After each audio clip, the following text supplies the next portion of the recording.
Vamos rumbo a Apocalipsis. Continuamos en Segunda de Samuel y estamos en el capítulo 18, verso del 18 al 33.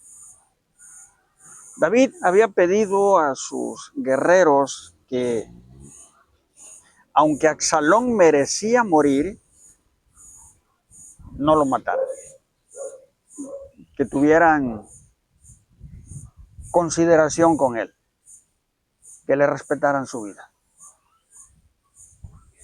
Pero resulta que Absalón sí murió, lo mató Joab. Y si había sido un problema el tener que luchar contra los propios hermanos de raza, contra los seguidores de Absalón, también era un problema decirle al rey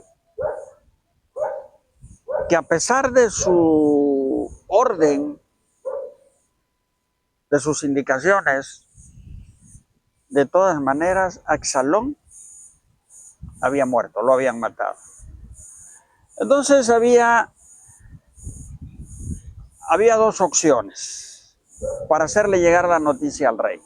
En esa época, pues de una manera media rara,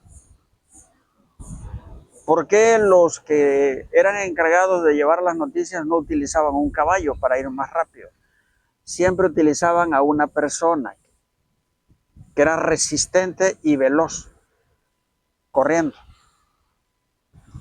Y en este caso, el vocero oficial de las noticias era uno que se llamaba Sadok.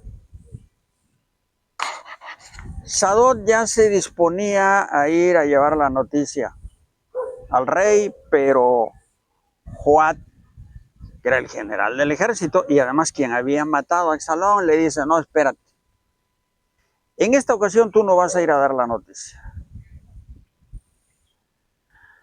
¿Por qué Joab no quería que Sadok le llevara la noticia al rey de que Absalón había muerto? Bueno, primeramente porque Sadok casi siempre en las guerras pues daba buenas noticias. Número dos,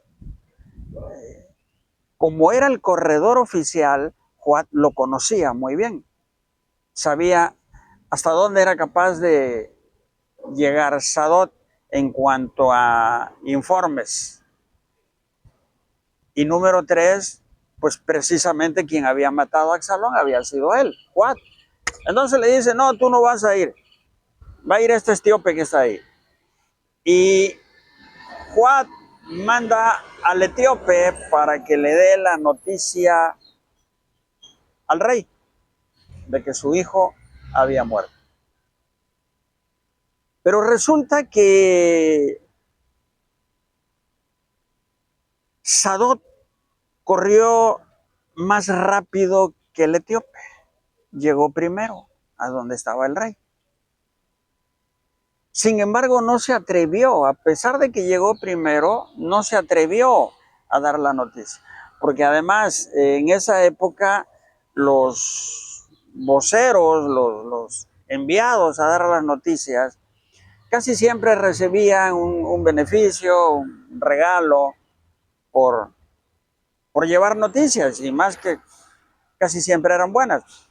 Sadok no se atreve a decirle a David la verdad, pero poquito después llega el etíope y el etíope sí se atreve a decirle al rey: sean tus enemigos como este joven que se levantó contra ti.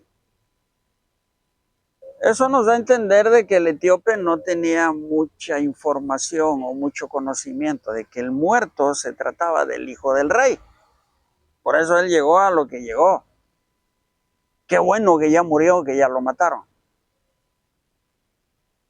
Y es cuando David, al recibir esta noticia, entra en un estado de, pues casi de duelo permanente. Porque es cuando se turba mucho y empieza un proceso de lloro de lloro amargo, lloraba amargamente por su hijo, por Absalón. Quiero concluir este video con lo siguiente. No siempre el que muera un enemigo tuyo precisamente te va a beneficiar. Porque a veces hay cosas más de fondo. Seguimos rumbo a Apocalipsis y llegaremos si el Señor nos los permite. Saludos.